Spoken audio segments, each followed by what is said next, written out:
Being poor is actually more expensive. Let me explain with a cardigan. Would you ever buy a $400 cardigan? Probably not, but what if I rephrase the question? Would you buy a $40 cardigan 10 times over the span of a few years? You probably have. Maybe not a cardigan specifically, but random clothes or shoes. And that's because a $400 cardigan up front feels almost jarring. Like, why would I ever spend that much money on a single piece of clothing?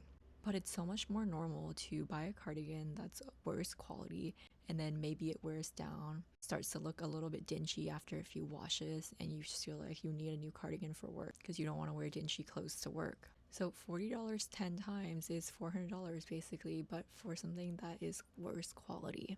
And this is one of my favorite money lessons that I learned in my 20s. It was actually with shoes. I would buy like $20 pairs of shoes because I thought that $100 for a pair of shoes from like Nordstrom was way too expensive, and why would I spend that much money on shoes? But obviously the $20 pairs of shoes would break down in like 3 months. I would have to keep rebuying them, and all the while my feet hurt and I look like crap.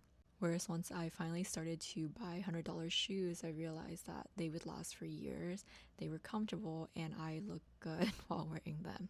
But this is the unfortunate cost of being poor, because if you can't afford $100 shoes, you can't afford $100 shoes. And you end up paying more in the long run because you can't afford to pay for durable quality items up front.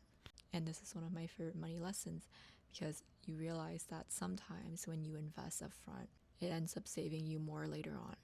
It's kind of like that saying, buy it nice or buy it twice. So while this is not necessarily helpful if you're at the stage where you can't afford to buy $100 shoes, it is very helpful to have this knowledge, because once you can, you're not stuck in the cycle of buying poor quality items just because that's what feels familiar.